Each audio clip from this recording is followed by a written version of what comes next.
to what it looks like when you start to work with a company on the ops side. What are some of the biggest issues that you're seeing? You brought up inventory before, and we're going to talk a bit about staffing and Yeah. potentially where we find these staff.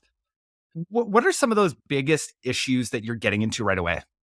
Yeah. So I think it all comes down to like holding third parties accountable. I call it kind of like supply chain attrition. So just like you mentioned, like with Chris, getting that surprise bill from Amazon for like $26,000 for storage. If you take that one example and just kind of blow that up across your whole supply chain, like you can just imagine like what can go wrong, like maybe your vendors are shipping a little bit short every shipment, maybe it's Yeah. intentional, maybe it's not, you know. Once it gets to the 3PL, take a haircut, 2 to 3% goes missing there, and then you send it into Amazon and then a couple percentage goes there. So it's really just this gradual attrition. Like I've got 4 kids of my own, and I see it kind of like as these vendors, these third parties, or even some of your in-house people, it's kind of like having a bunch of kids and like they're great and they're wonderful, but if you don't supervise them for even just a Oh, day, like a minute? it gets ugly. So, you've got, your 3PL losing 60 grand of your stock because you hadn't been reconciling it for a year. And if you're not on top of it, it's like, who pays the bill for that? Unfortunately, usually the founder. So, Yeah, yeah. absolutely. I mean, who else does it go to, right? And Yeah. who's being held accountable? Who has Mm, time in the brand to hold these people accountable and even know where to hold them accountable? Funny, yep. actually, because before this, our sponsor this month is Portless. And so I was actually Mm, talking about a lot of those issues that they actually end up solving with the direct fulfillment from China, which is another thing that we'll get into at some point.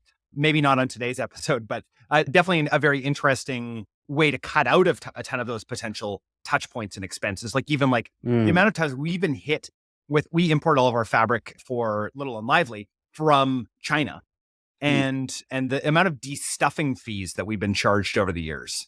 yep. And it's not just these little 2% haircuts.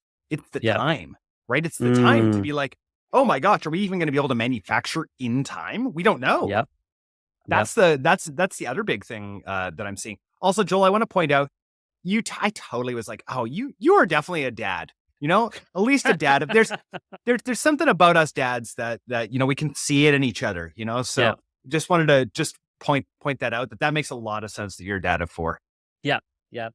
I think that, yeah, it also ties back to that discussion about running lean because, like, you want to balance like running lean, but you also need to have an adult in the room, like, Yes, right? we talk Like, about that all the time. Who's the yeah, adult? yeah, exactly. Like, I've come into companies, it's like, okay, whoop de doo, gold star, you've done it with 5 people, but like that one person that would have cost you like 3 to 4 grand a month would have saved you like over 100 grand in, missing inventory if they were able to like watch for it and be the adult in the room. You know what I mean? Oh, So, absolutely. Let's get into hiring here in a second. mm, Before I start asking you a bunch of questions about hiring and where we're going to hire and how we're going to find these people and all of this different stuff, because this is essential, I just want to say 2 books that have changed my life when it comes to this. So number one is Who Not How by Dan Sullivan and Ben Hardy. mm, Just phenomenal. Like anything by Dan Sullivan, guys, there is a reason why Strategic Coach is one of the biggest coaching programs out there. I still haven't pulled the trigger on it. I think it's like 40K a year or something, but I just get as much as I can from Dan Sullivan outside of that. But the other book is actually by another great Canadian. It's funny, all these Canadians writing great books. Canadians, there's just something about us, that's really mm, special. The other one is Dan Martell's book, Buy Back Your Time. And mm, those 2 books have really helped me with what Joel and I are about to talk about and actually identifying where some of those are, because I think that's one of the big issues, Joel. Like, I'd love for you to get